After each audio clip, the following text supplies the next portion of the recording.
Hello friends, welcome to Defence Matrix. तो CRPF द्वारा ईशापुर की 7.62 बाय 51 मिलीमीटर की असॉल्ट राइफल के ऑर्डर्स दिए गए हैं। तो ये assault rifle actually Indian Army को भी ऑफर करी गई थी, पर इंडियन आर्मी ने इसके ऊपर अमेरिकन 6716I को चूज किया। तो आज इस वीडियो में हम पहले तो इस असॉल्ट राइफल के बारे में बात करेंगे, फिर बात करेंगे 7.62 बाय 51 और 7.62 बाय 39 मिलीमीटर के राउंड्स में क्या डिफरेंस होता है, और 7.62 बाय 51 मिलीमीटर के राउंड्स अभी भी रिलेवेंट क्यों है जब 5.56 बाय 45 जैसे राउंड जो है वो अवेलेबल है। तो पहले तो हम इस असॉल्ट राइफल के बारे में बात कर लें। ये 7.62 बाय 51 मिलीमीटर के राउंड्स फायर करने में सक्षम है, गैस ऑपरेटेड है, मजल वेलोसिटी 800 मीटर पर सेकंड की है, जो कि स्टैंडर्ड है 7.62 बाय 51 मिलीमीटर की बुलेट के लिए। मैगजीन कैपेसिटी की बात करें तो यहाँ पर जो मैगजीन लगती है उसमें 20 राउंड्स आते हैं। वजन की बात करें तो इसका वजन 3.8 किलोग्राम्स का है, जो कि सिमिलर है 6716 के। बंदूक की ओवरऑल लंबाई की बात करें एक्सटेंडेड बट के साथ तो ये 925 mm की है। तो ये लंबाई में थोड़ी सी छोटी है 6716 से, जिसकी लंबाई करीबन 940 mm की है। रेंज की बात करें तो यहाँ पर जो इफेक्टिव रेंज है उसे 550 मीटर बताया जाता है। जो 7.62 बाय 39 मिलीमीटर की बुलेट्स होती हैं उनकी इफेक्टिव रेंज 300 मीटर के अराउंड मानी जाती है। सिमिलर रेंज नंबर आपको 6716 के साथ भी मिल जाएंगे, जो कि इंडियन आर्मी के द्वारा ऑपरेट किए जाती हैं। बात करें रेट ऑफ फायर की, तो रेट ऑफ फायर यहाँ पर 600 to 650 राउंड्स पर मिनट है, पर कोई मैटर नहीं करता 7.62 बाय 51 मिलीमीटर की गन में, क्योंकि रिकॉयल इतना ज़्यादा होता है कि आप ऑटोमेटिक में इसे ज़्यादा यूज़ करेंगे ही नहीं।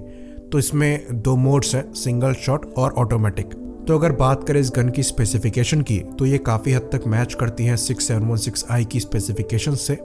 जो डिफरेंस है वो अर्गोनॉमिक्स, मेंटेनेंस वगैरह में आ जाता है कि कौन सी गन इजी टू कैरी है और इजी टू मेंटेन है। बाकी जो ईशापुर की 7.62 बाय 51 मिलीमीटर की असॉल्ट राइफल है, ये भी अर्गोनॉमिक वाइज काफ़ी डिसेंट गन है। इसमें आपको टॉप ऑफ द गन मिल जाती है एक पिकेटरी रेल, और जो हैंड गार्ड है वहाँ पर भी आपको ऊपर और नीचे पिकेटरी रेल मिल जाती है। तो यहाँ पर आप कोई भी माउंटिंग लगा सकते हैं, चाहे वो लेज़र हो या फिर किसी टाइप का स्कोप हो, टॉर्च लाइट हो। तो ये काफ़ी डिसेंट गन है और प्राइस वाइज भी ये 6716 से कम ही पड़ेगी। ऑल तो ये बात भी हम यहाँ पर क्लियर कर दें कि अपनी क्लास में 6716I को वैल्यू फॉर मनी गन माना जाता है। तो इस गन के कंपटीशन में इंडियन आर्मी के लिए और भी गन्स ऑफर हुई थी, जिसमें जो इजरायली गलील एस है वो सबसे आगे थी। परफॉर्मेंस नंबर की बात करें तो वो मोर और लेस सिमिलर ही थे, पर जो 6716 है वो बेटर वैल्यू फॉर मनी थी। तो अब क्वेश्चन ये उठता है कि जब हमारे पास ईशापुर की 7.62 बाय 51 मिलीमीटर की असॉल्ट राइफल का ऑप्शन था, तो हमने अमेरिका से 6716I असॉल्ट राइफल क्यों खरीदी। तो ऑफिशियली कहीं पर यह नहीं लिखा है कि इंडियन आर्मी का ये रीज़न था 6716I असॉल्ट राइफल को खरीदने के लिए, और ऑफिशियली बहुत ज़्यादा इन्फॉर्मेशन भी नहीं है ईशापुर की 7.62 बाय 51 मिलीमीटर के असॉल्ट राइफल के बारे में। पर जहाँ तक हमें चीज़ें नज़र आ रही हैं उस पर बेस्ड होकर हमारा एक एनालिसिस है, जिससे आप अग्री और डिसअग्री दोनों कर सकते हैं, और ये मेन रीज़न हो भी सकता है और नहीं भी हो सकता है।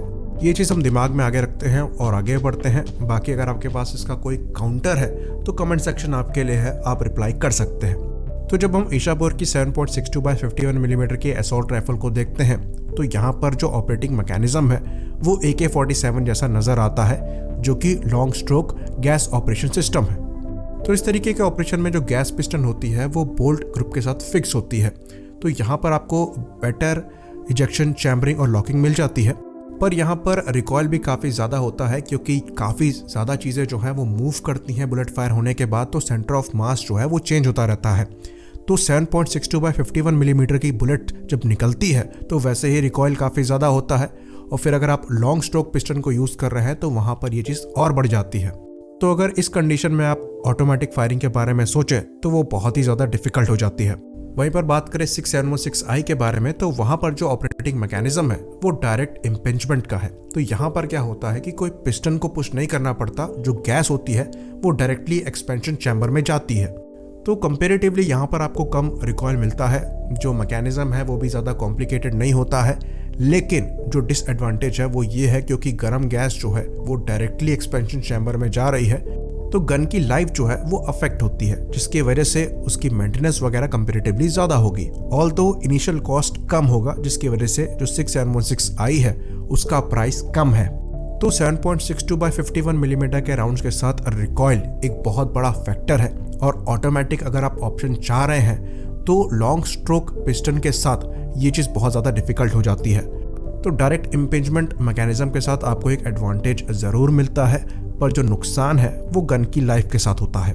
तो अगर ये कहा जाता है कि जो एशापोर की 7.62 बाय 51 मिलीमीटर की असॉल्ट राइफल है उसमें रिकॉइल ज़्यादा है, तो ये बात सही है क्योंकि इसके पीछे एक प्रैक्टिकल रीज़न है। आप देख कर नहीं कह सकते कि नहीं देखने से कम ज़्यादा लगता है, यहाँ पर एक्चुअली रीज़न है उसके पीछे।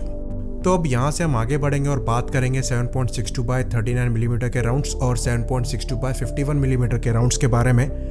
दोनों के फायदे नुकसान को डिस्कस करेंगे और समझने की कोशिश करेंगे कि 7.62 बाय 51 मिलीमीटर के राउंड्स जिनको जनरली आउटडेटेड माना जाता है और बाकी कंट्रियों में हंटिंग के लिए यूज़ किया जाता है, उन राउंड्स को हमारी आर्मी क्यों यूज़ कर रही है। हाँ, ये बात भी सही है कि हमारी आर्मी भी हंटिंग के लिए यूज़ करेगी, कुछ जानवरों को मारने के लिए, पर एक जानवर मारने के लिए ये राउंड क्यों सुटेबल है इसको हम समझ लेते हैं। तो एक 7.62 बाय 51 मिलीमीटर की बुलेट का जो मास होता है, ग्रेन्स में ये 147 ग्रेन का होता है, ग्राम में ये 9.5 ग्राम का होता है। तो यहाँ पर जो कार्ट्रिज का साइज होता है वो भी बड़ा होता है, तो यहाँ पर जो मजल वेलोसिटी है और मजल एनर्जी है वो भी आपको ज़्यादा मिल जाती है। तो जो बुलेट होती है उसकी ट्रेजेक्टरी कंपेरेटिवली ज़्यादा स्ट्रेट होती है 7.62 बाय 39 मिलीमीटर की बुलेट से। तो सेम डिस्टेंस के लिए जो 7.62 बाय 39 मिलीमीटर की बुलेट है और 7.62 बाय 51 मिलीमीटर की बुलेट्स है, इसमें जो बुलेट ड्रॉप है वो मिनिमम मिलेगा आपको 7.62 बाय 51 मिलीमीटर की बुलेट में। तो लॉन्ग रेंज के एक्यूरेट शॉट आप लगा सकते हैं 7.62 बाय 51 मिलीमीटर की बुलेट को यूज़ करते हुए। साथ में यहाँ पर मजल एनर्जी ज़्यादा होती है, तो लॉन्ग रेंज में आपको जो स्टॉपिंग पावर है वो भी बुलेट की ज़्यादा मिल जाती है। तो एक शॉट में आप टारगेट का खेल खत्म कर सकते हैं। तो पेट्रोलिंग वगैरह के लिए जहां पर आपको ढूंढना होता है टारगेट को और लॉन्ग डिस्टेंस से ज़्यादातर आपको शूट करना होगा, तो सिंगल शॉट में आप 7.62 बाय 51 मिलीमीटर के राउंड को यूज़ करते हुए जो जंगली जानवर सरहद पार कर रहे होंगे उनको मार सकते हैं। और जो 7.62 बाय 39 मिलीमीटर के राउंड्स हैं, इनकी शॉर्ट रेंज में जो स्टॉपिंग पावर है वो काफ़ी ज़्यादा होती है। तो अगर काउंटर इंसर्जेंसी ऑपरेशन चलाने हैं और जानवर जो है वो घर में घुस के बैठा है, तो वहाँ पर ये जो राउंड्स हैं 7.62 बाय 39 मिलीमीटर के, ये काफ़ी ज़्यादा इफेक्टिव होंगे। इसलिए पेट्रोलिंग के लिए बड़े राउंड्स को यूज़ किया जा रहा है और बाकी ऑपरेशंस के लिए ये छोटे राउंड्स यूज़ किए जा रहे हैं। आई होप चीज़ें क्लियर हों।